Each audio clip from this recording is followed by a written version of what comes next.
కుంభకోణాలు గత ప్రభుత్వంలోనే ఎక్కువ జరిగాయన్నారు మంత్రి జూపల్లి. వాటిలో బయటకు వచ్చినవి కొన్నైతే రానివి కొన్ని అన్నారు. ఏం జరగకముందే ఉన్నది లేనట్లు లేనిది ఉన్నట్లుగా రాజకీయ లబ్ధి కోసం తప్పుడు ఆరోపణలు చేస్తున్నారని ఫైర్ అయ్యారు.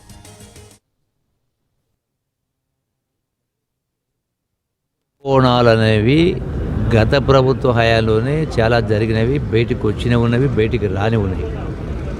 ప్రభుత్వం వ్యవస్థ ఉన్నప్పుడు ప్రభుత్వం ఎక్కడ ఎవరిపైన ఆరోపణలు వచ్చినా కూడా దానిపైన ఎంక్వైరీ చేస్తారు. ఇన్వెస్టిగేటింగ్ ఏజెన్సీలు ఉంటే వారు అసలు ఏం జరగకముందుకే ప్రతి దానిపైన కూడా రాజకీయ లబ్ధి జరగాలని ఉన్నది లేనట్టుగా లేని ఉన్నట్టుగా తప్పుడు ఆరోపణలు చాలా చేస్తూ ఉంటారు.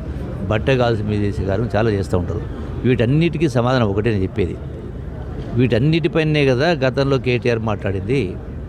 జూబిలీస్ ఉప ఎన్నిక జరిగినప్పుడు ఈ ఉప ఎన్నిక రెఫరెండం కాబోతూ ఉంది.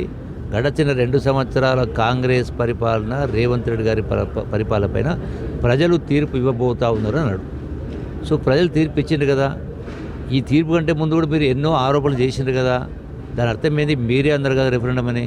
రెఫరెండం అంటేనే ప్రజాభిప్రాయము 2 సంవత్సరాల పరిపాలన ఇస్తూ ఉన్నారు అన్నాడు. సో ఇచ్చిండ్రు అంటే మీ ఆరోపణలన్నీ కూడా అవాస్తవని తేడతెలం అయింది. ఇంకా దానిపైన మాట్లాడేదే ఉంది. ఎప్పుడేది వచ్చినా సిస్టమ్ ఉంది, వ్యవస్థ ఉంది. ఎవరి పని చట్టం ప్రకారం చేస్తారు. ఇప్పుడు కుంభకోణాలు చేస్తలేరా? అది ఫోన్ ట్యాపింగ్ జరుగుతలేదా? అంటే అటువంటి దుర్మార్గాల పనులు చేసింది ప్రభుత్వం ఎప్పుడైనా?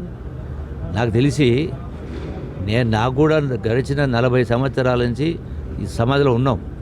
ఎప్పుడు కూడా ఇటువంటి ఫోన్ ట్యాపింగ్ అనే అంశం అసలు వినలు కూడా వినలే. ఏం కర్మ, ఏం రోగం? ఇటువంటి పిచ్చి పనులు చేసి, చిల్లర పనులు చేసి, వ్యవహారాలు చేసి వినీచమైన పనులు కావా? ఒకరి సంసారాలు ఎందుకు తొంగి చూడాలా?